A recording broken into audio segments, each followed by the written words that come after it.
Eu estava com as contrações a cada 7 minutos quando ele mandou uma mensagem dizendo que não viria. Me desculpa, Hannah, mas a Rachel precisa de mim agora. Rachel, a ex-namorada, a mulher que, segundo ele, era coisa do passado. Meu nome é Hannah, tenho 31 anos, e até 3 semanas atrás eu achava que estava casada com o homem mais dedicado e confiável do mundo. Ethan, meu marido, tem 34. Estávamos juntos há quase 6 anos, casados há 4. Construímos tudo juntos. Uma casa com varanda e balanço. Um quarto de bebê pintado em tons de lavanda. E então, no momento mais vulnerável da minha vida, ele escolheu outra mulher. Não consegui nem gritar quando li aquela mensagem. Sentei no chão da cozinha, com as mãos no estômago e o telefone escorregando pelos meus dedos suados. Ele sabia que eu não tinha família por perto. Sabia que meu plano de parto dependia dele. Sabia que era o único suporte que eu tinha. E mesmo assim, ele foi. Voou para Seattle, para segurar a mão de Rachel. 2 semanas antes da minha data prevista para o parto. Eu nunca mais vou esquecer a sensação de estar sozinha naquele chão frio, com meu corpo prestes a trazer uma vida ao mundo, enquanto o homem que prometeu me amar na alegria e na tristeza escolhia atender um chamado de outra mulher. Minha sogra foi a primeira a chegar. Ela chegou dirigindo como uma tempestade, estacionou atravessado na calçada e entrou sem nem bater. Me encontrou sentada no chão da cozinha, o bully ainda apitando atrás de mim. Eu estava em choque, tremendo, tentando entender se aquilo era real ou se meu cérebro estava inventando tudo para me proteger. Onde ele está? Foi a primeira coisa que ela perguntou. Eu só balancei a cabeça e mostrei o celular. Ela leu a mensagem com os olhos apertando de raiva a cada palavra, depois sussurrou algo entre os dentes que eu não consegui ouvir. Mas quando ela ajoelhou ao meu lado e me abraçou, eu desabei. Ele não vai voltar, não hoje. Eu chorava com o rosto escondido no ombro dela. Ele me deixou para ficar com ela. Hannah, olha para mim. Você não está sozinha. Eu estou aqui. Eu fico com você até o fim. Entendeu? E ficou mesmo. Ela ficou durante as horas que se seguiram, quando as contrações apertaram e o tempo começou a se esticar. Ela cancelou tudo que tinha, ligou para uma amiga enfermeira, preparou uma mala de emergência. A cada 30 minutos, perguntava se eu queria ir para o hospital, e eu dizia não. Não enquanto ele não ligasse. Não enquanto ele não me explicasse com a voz dele por que estava fazendo isso comigo. Ele nunca ligou.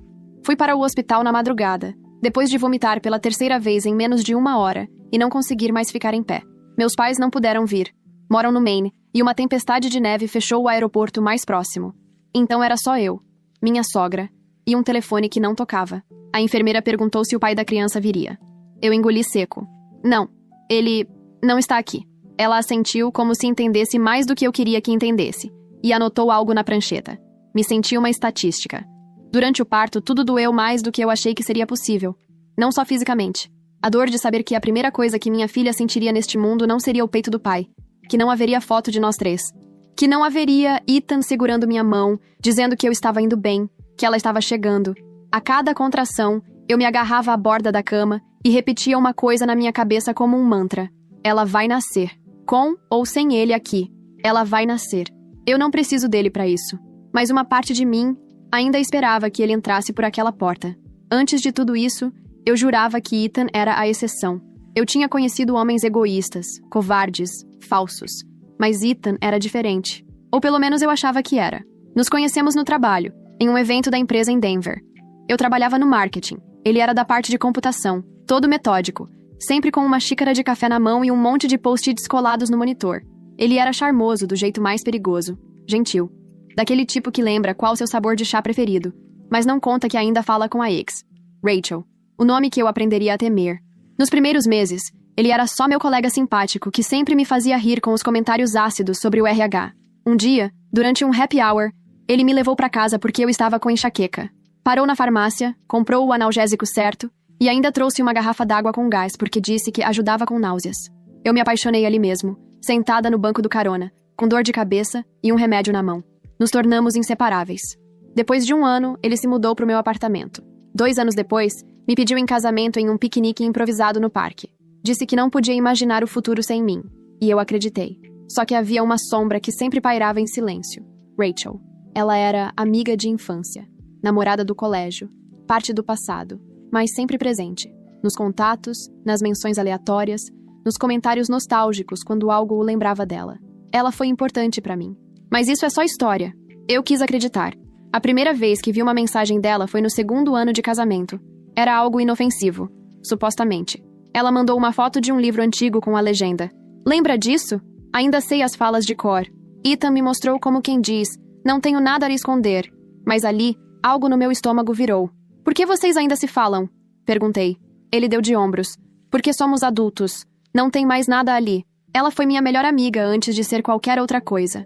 Eu quis acreditar. De novo. No nosso 3º aniversário de casamento, ele recebeu uma ligação no meio da noite. Ele saiu do quarto sussurrando, trancou a porta do escritório e ficou lá por quase 40 minutos. Quando voltou, eu estava acordada. Era a Rachel, ele disse antes que eu perguntasse. O pai dela teve um infarto. Ela estava em pânico. E ela não tem ninguém mais para ligar? Ele me olhou como se eu fosse cruel. Eu sou a única pessoa que ela confia. Na manhã seguinte, tentei fingir que não doía. Mas era como andar descalça sobre vidro. Ela estava sempre lá, invisível, mas presente. Quando descobri que estava grávida, meu primeiro pensamento foi contar para ele de um jeito especial. Comprei uma roupinha de bebê escrito "Oi, papai", coloquei dentro de uma caixa junto com o teste positivo.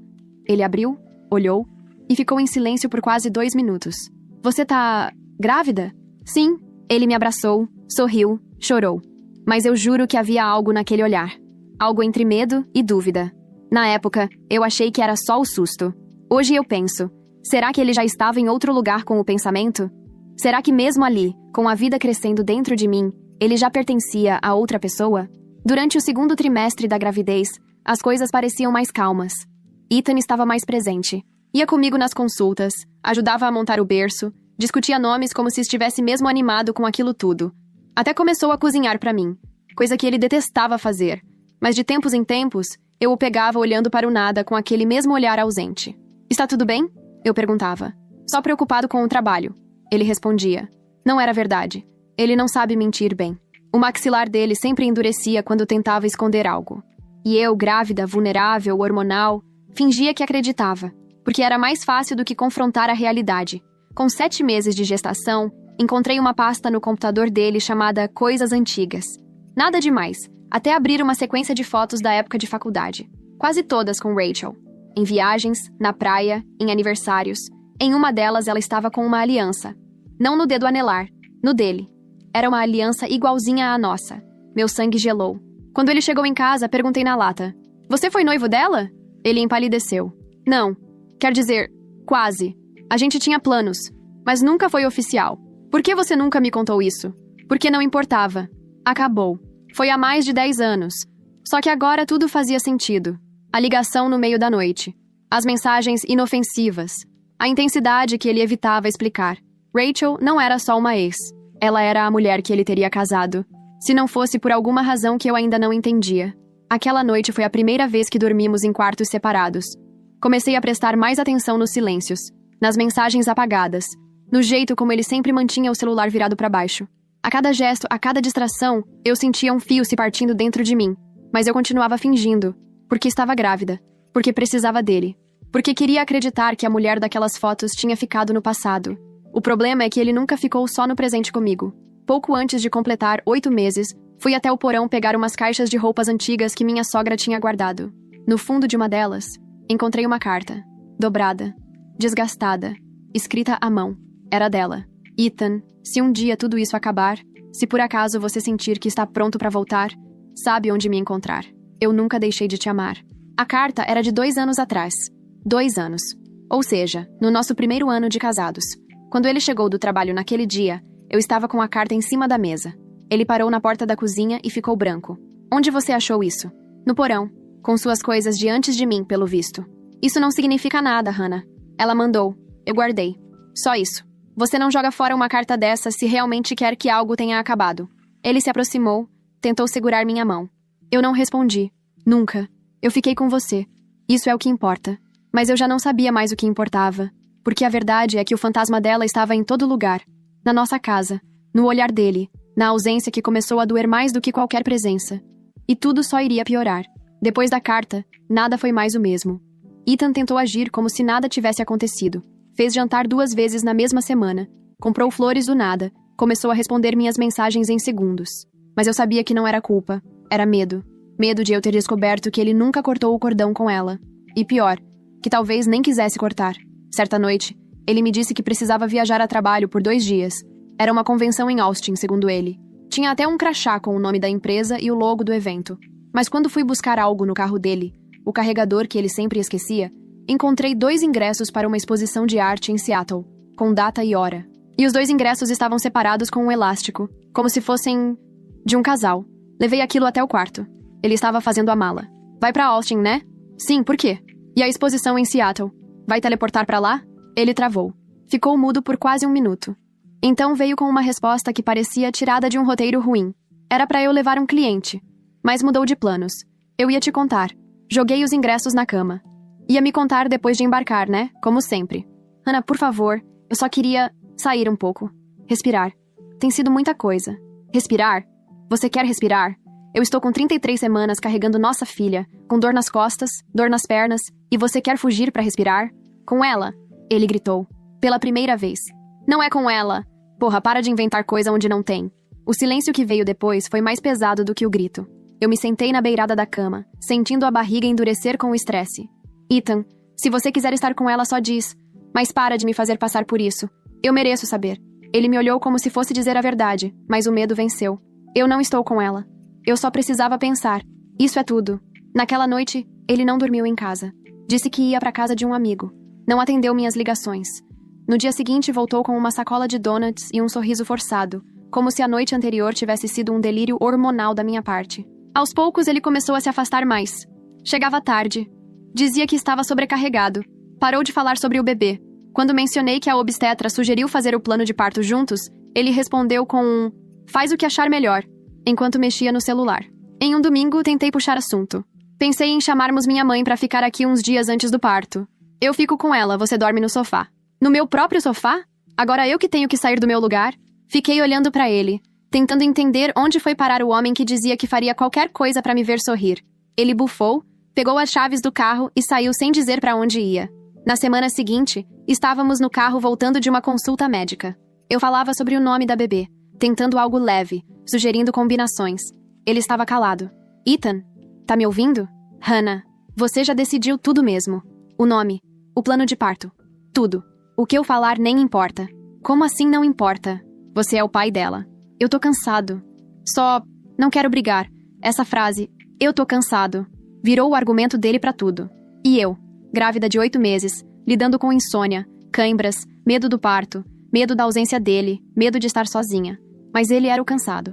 Um dia antes de completar 37 semanas, acordei com um desconforto estranho. Não era dor ainda, mas o corpo já avisava. Fiquei de repouso. Mandei mensagem pra ele pedindo pra vir mais cedo pra casa. Ele visualizou. Não respondeu. 2 horas depois mandou. Tá tudo bem agora? Tava no cinema com o pessoal. Cinema? Sussurrei pra mim mesma. Peguei o telefone e liguei. Ele não atendeu.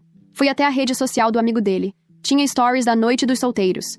Bar, risadas, tacos e margaritas. Ele apareceu em 2 vídeos, rindo como se nada estivesse acontecendo. Como se não tivesse deixado uma mulher grávida, exausta, sozinha em casa. Fui ao banheiro e vomitei. Não pelo enjoo da gravidez, pelo enjoo dele. Na manhã seguinte, ele agiu como se nada tivesse acontecido. Entrou no quarto com um copo de suco, me deu um beijo na testa e disse: "Dormiu bem?" Eu não respondi. Só encarei o copo na minha mão. Ele se sentou na beirada da cama, mexendo no celular. "Ethan, a bebê tá encaixando. Pode nascer a qualquer momento." Ele fez um som com a boca, tipo um indiferente, sem tirar os olhos da tela. "A gente precisa estar pronto." Insisti. "Eu tô pronto", disse ele, como se fosse um favor. "Tá? Mesmo? Porque ontem você estava em um bar, enquanto eu estava passando mal sozinha, tentando não entrar em trabalho de parto sem você." Ele largou o celular com mais força do que precisava. "Porra, Hannah, você tá transformando tudo numa tortura. Eu saí uma noite. Você age como se eu tivesse te deixado no meio da rua. E se eu tivesse entrado em trabalho de parto ontem? Mas não entrou, né? Então por que você tá dramatizando?" Dramatizando. Essa palavra que ele usava como faca. Levantei da cama com dificuldade. A barriga pesava, a coluna gritava. Fui até a cozinha. Ele veio atrás. "Aonde você vai?" "Me afastar de você antes que eu faça alguma coisa que me arrependa." "Você tá hormonal, Hannah." "Não é você falando. É a gravidez." Parei na porta. Me virei. "E você tá sendo um covarde. Mas isso não é culpa de hormônio nenhum." Ele riu. Um riso seco, sem humor. "Incrível como você virou outra pessoa desde que engravidou." Nos dias seguintes, ele se tornou quase um fantasma. Saía cedo, voltava tarde. Não perguntava como eu estava, nem tocava na barriga. Eu comecei a dormir com o celular na mão, rezando pra ele ao menos atender se a bolsa estourasse.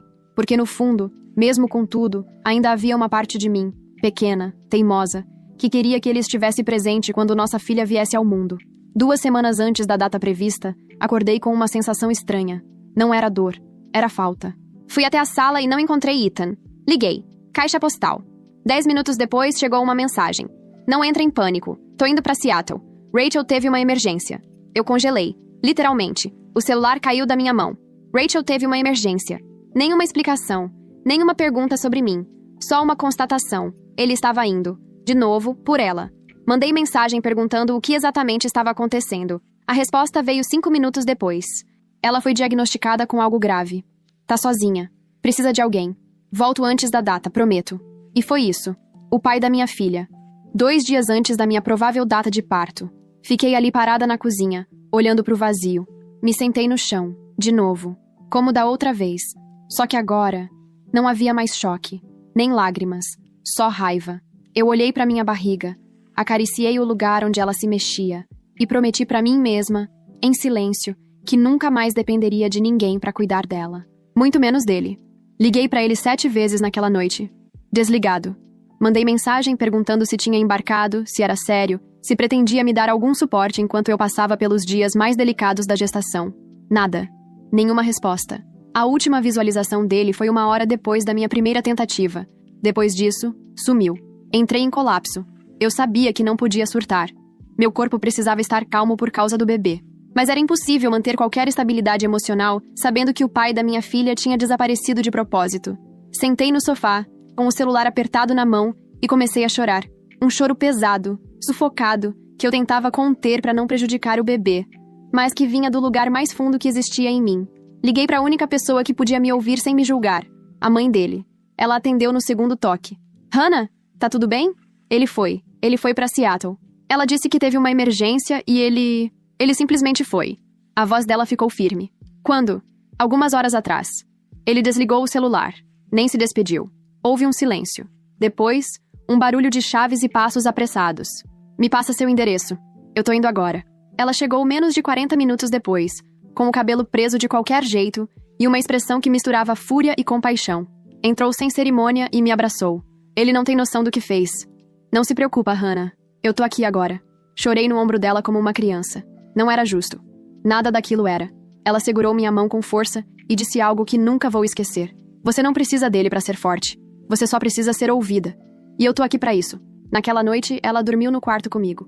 Me ajudou a tomar banho, me trouxe chá e ficou me perguntando sobre como eu queria o quarto da bebê. Foi o primeiro momento de calma em dias. No dia seguinte, ela tentou ligar pro filho. Também sem sucesso. Mandou mensagem. Você abandonou a Hannah grávida pra correr atrás de uma mulher que te deixou. Você fez a mesma coisa que seu pai fez comigo. Espero que entenda a gravidade disso. Ele respondeu com uma mensagem seca. Eu volto antes do parto. Só preciso ajudar uma amiga. Fica tranquila. Uma amiga. Ele chamou a ex-noiva de amiga. E me mandou ficar tranquila. Eu mostrei a mensagem pra mãe dele. Ela fechou os olhos, respirou fundo e disse: se ele não voltar antes do parto, vamos fazer isso direito. Isso como? Divórcio. Revogação de direitos. Garantir que ele nunca mais tenha o poder de te colocar nesse lugar.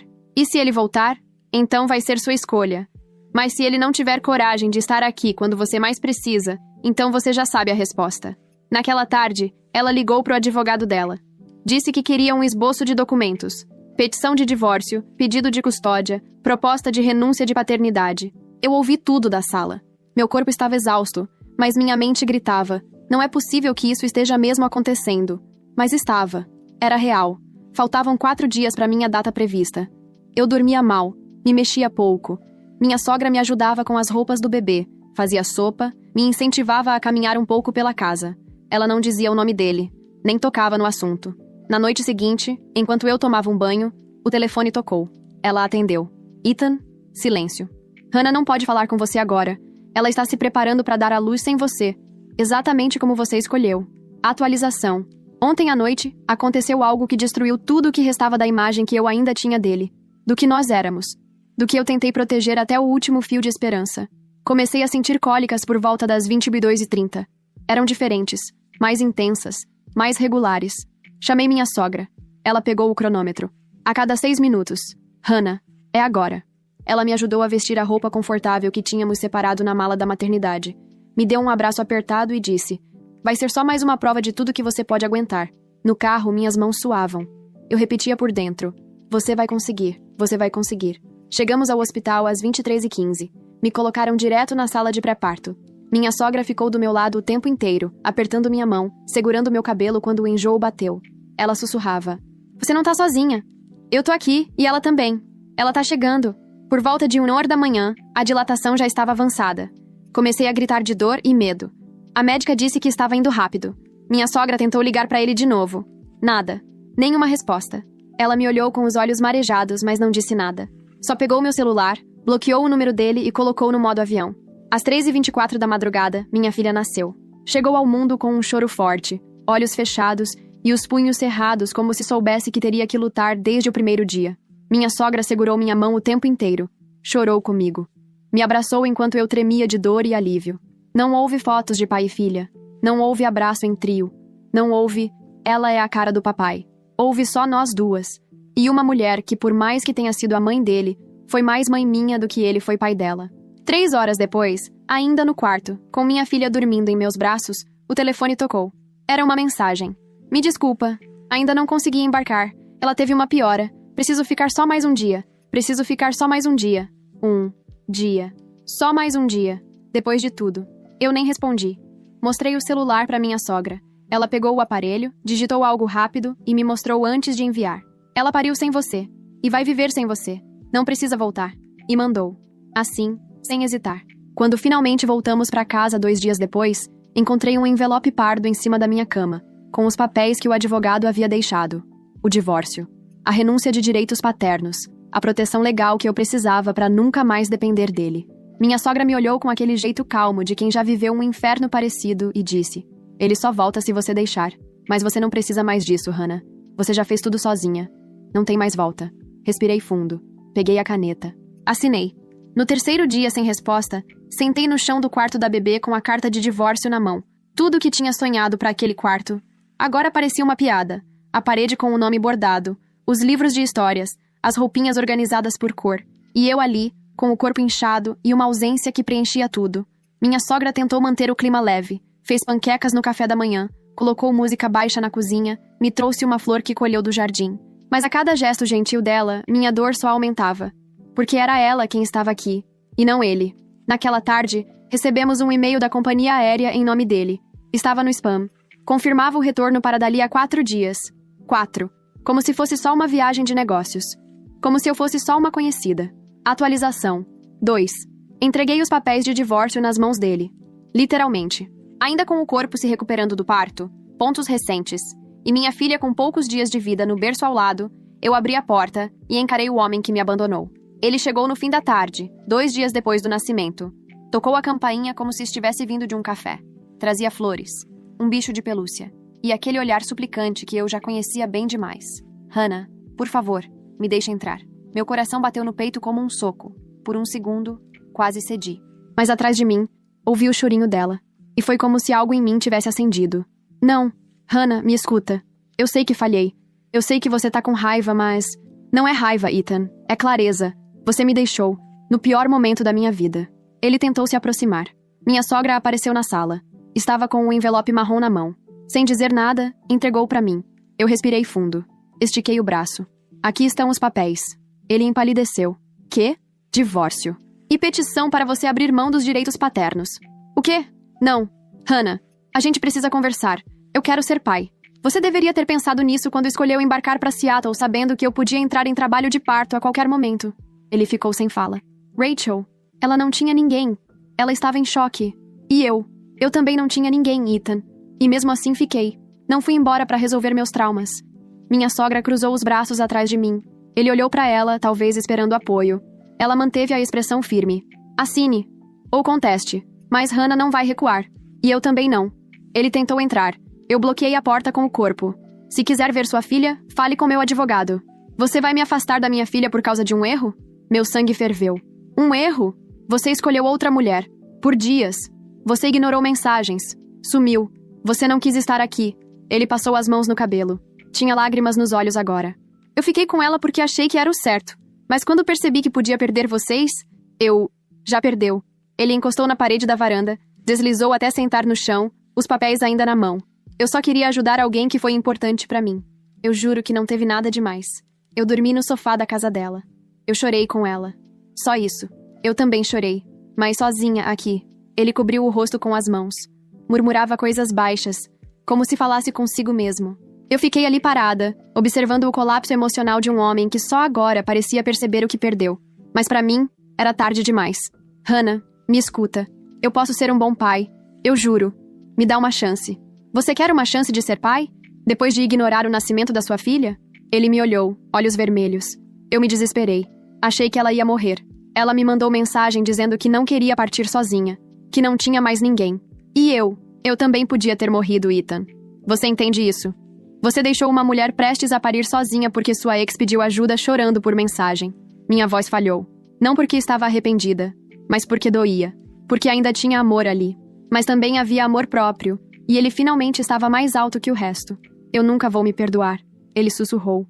Isso é seu problema, não o meu. Minha sogra ficou ao lado da porta, braços cruzados, sem interferir. Ela sabia que aquela conversa era minha. Ethan olhou de novo para os papéis. Você quer que eu abra mão da minha filha? Eu quero que você entenda que ser pai é mais do que um título. É presença. É escolha. Você escolheu estar ausente. Escolheu outra pessoa no momento mais crítico da minha vida. Isso tem consequência. Ele apoiou a testa nos joelhos. Quando levantou a cabeça, a voz dele tremia. Me deixa ao menos ver ela. Só um minuto. Instintivamente, olhei para o quarto onde minha filha dormia. Cada parte de mim dizia não, mas ainda existia uma faísca de dúvida. Porque eu sabia que um dia ela cresceria. Faria perguntas. E talvez quisesse saber se eu ao menos tentei. Não hoje. Falei. Ela acabou de nascer. Está em recuperação. Eu também. E amanhã? Fale com meu advogado. Ele passou a mão no rosto. Então é isso? Isso depende de você.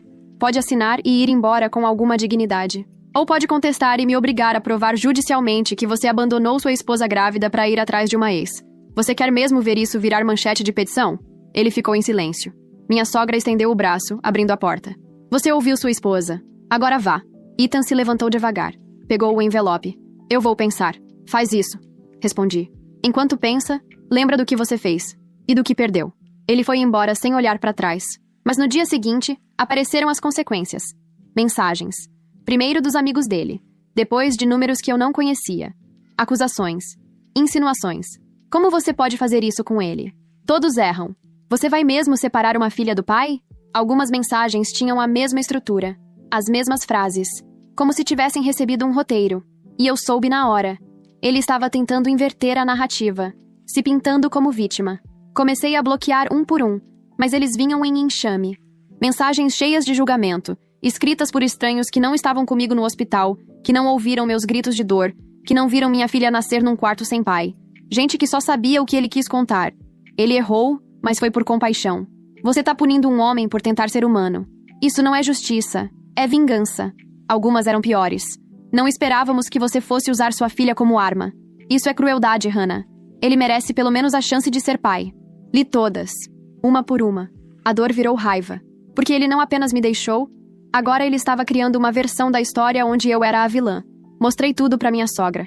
Ela pegou o celular, gravou um áudio e disse: Ethan, se continuar alimentando esse tipo de campanha contra a mãe da sua filha, eu mesma vou prestar depoimento no tribunal sobre o que você fez. Mas eu não tenho como provar que foi ele. Eu disse. Ela apontou para a tela. Tem a assinatura dele em cada frase. Você sabe. Eu sei. O juiz vai saber. Mais tarde, o advogado me ligou. Recebemos a resposta. Ele não vai assinar a renúncia. Vai tentar a guarda parcial. Ele tem chance? Não muita. Mas prepare-se para a briga. Era isso. Ele não teve coragem de segurar minha mão no parto. Mas teve coragem de abrir um processo para garantir o direito de aparecer como pai nos finais de semana. Não por amor. Por ego. Porque ele precisava limpar a imagem dele. Porque para ele, assumir um filho era mais sobre reputação do que responsabilidade. 2 noites depois, recebi uma mensagem inesperada. Era de Rachel. Oi, Hannah. Me desculpa por tudo. Nunca foi minha intenção causar isso. Parei. Olhei aquilo como quem encara uma serpente. Continuei lendo. Eu juro que não sabia o quanto você estava perto do parto. Ethan não contou. Ele só disse que precisava de um tempo. Sim, eu pedi ajuda. Mas se soubesse que você estava grávida de 9 meses, eu nunca teria insistido. Se quiser conversar um dia, eu estou aqui. Minha mão tremia. Respondi apenas. Você sabia. Você só não se importou. Ela me mandou outra mensagem dias depois, tentando se justificar de novo, dizendo que foi só um beijo, que Ethan se afastou logo depois, que não teve nada físico além disso, como se isso diminuísse algo, como se um beijo no meio do meu pré-natal fosse inofensivo. Apaguei a conversa. Tirei um print, mandei pro meu advogado. Inclua isso no processo. Quero tudo documentado. Começamos a reunir provas. Prints, e-mails, datas, ausências. Tudo cronológico. Minha sogra deu depoimento por escrito. Registramos que ele esteve ausente no nascimento. Registramos as mensagens enviadas por amigos dele, com frases idênticas, tom coordenado. Aquela frase específica foi destacada pelo advogado. Nunca esperávamos que você fosse a mulher que usaria sua filha como ficha para punir o pai. Ele olhou para mim e disse: isso aqui queima mais do que um sumiço. É abuso emocional. É tentativa de manipulação. A imagem de pai comprometido que Ethan tentava montar estava desmoronando sozinha. E ele percebeu. Na audiência preliminar, ele apareceu arrumado, cabelo impecável, terno ajustado. Sentou com o advogado e não olhou para mim uma única vez. Mas eu encarei. O juiz pediu para que falássemos diretamente sobre o plano parental. Ethan respirou fundo. Eu gostaria de ter guarda compartilhada, com revezamento quinzenal a partir dos 6 meses. Negado. Meu advogado respondeu imediatamente. Ele esteve ausente no pré-natal, no parto e nos primeiros dias de vida da criança. Eu já pedi desculpas. Ethan rebateu. Fiz o que fiz por compaixão. E ignorou a própria esposa em trabalho de parto. Estava com outra mulher. Isso está documentado. Isso é invasão da minha vida pessoal. Ele elevou a voz. O juiz bateu o martelo na mesa. Senhor Ethan, se o senhor quer ser visto como um pai responsável, precisa demonstrar discernimento. Ele engoliu seco. Meu advogado continuou. Nossa proposta é guarda unilateral com visitas supervisionadas. A criança é recém-nascida, e a ligação com a mãe é insubstituível nesse estágio. Eu sou o pai dela, ele gritou. Isso não é justo. O juiz respirou fundo. Justo seria ter estado presente desde o início.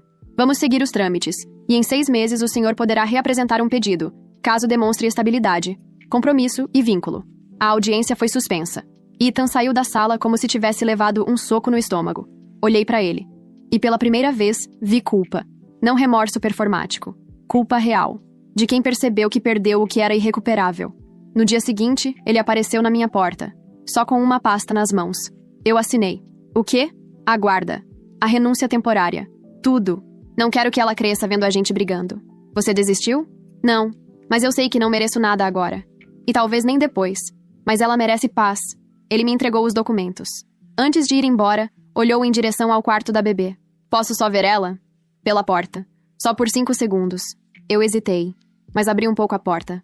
Ela dormia com a mãozinha fechada, sobrancelhas franzidas como se estivesse sonhando com trovões.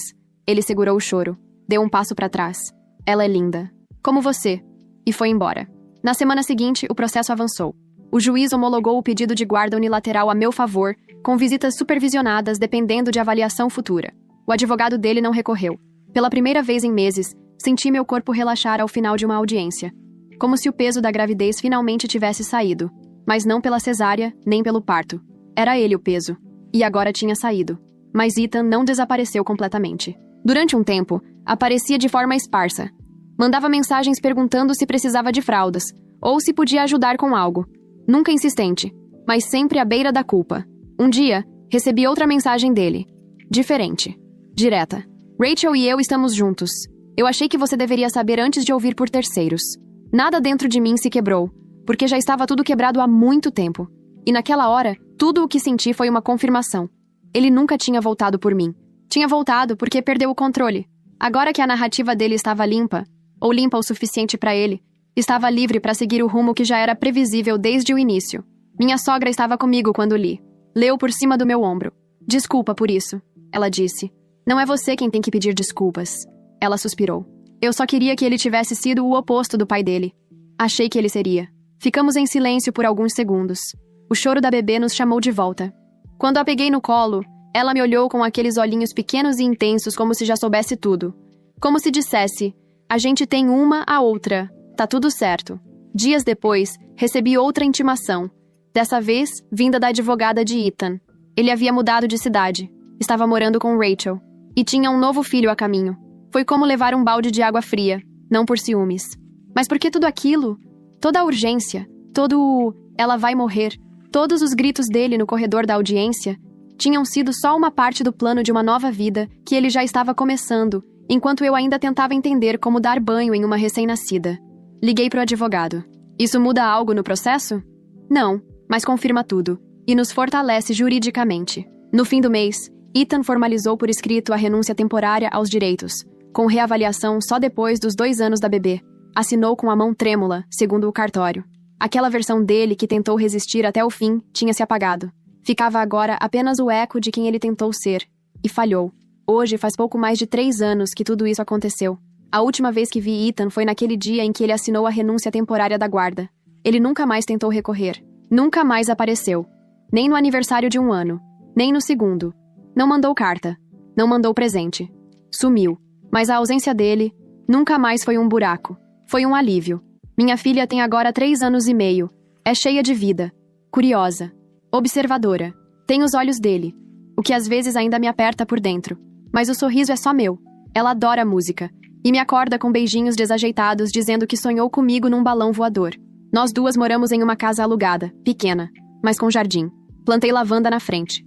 Ela chama de as flores do berço, porque diz que lembra o cheirinho do cobertor que a vovó deu. Minha sogra continua presente. Não como ex-sogra. Ela virou outra coisa. Família. Ela mesma disse que se sente mais mãe agora do que quando criou o próprio filho. Ele veio me visitar uma vez. Ela contou outro dia, do nada. Disse que tinha outro filho. Queria que eu conhecesse. E você foi? Perguntei. Não. Disse que já estava ocupada com a minha neta. Às vezes acho que ela carrega uma culpa que não é dela. Mas ela nunca tenta se redimir com palavras. Só com ações, presença, apoio. Nos piores dias foi ela quem me lembrou que o amor não precisa vir de onde a gente espera. Pode vir de quem escolhe ficar. Hoje em dia, trabalho de casa. De vez em quando, vejo alguém que se parece com ele na rua. O mesmo corte de cabelo. O andar apressado. Meu coração ainda acelera, mas não por saudade. É só o corpo lembrando de onde não quer voltar.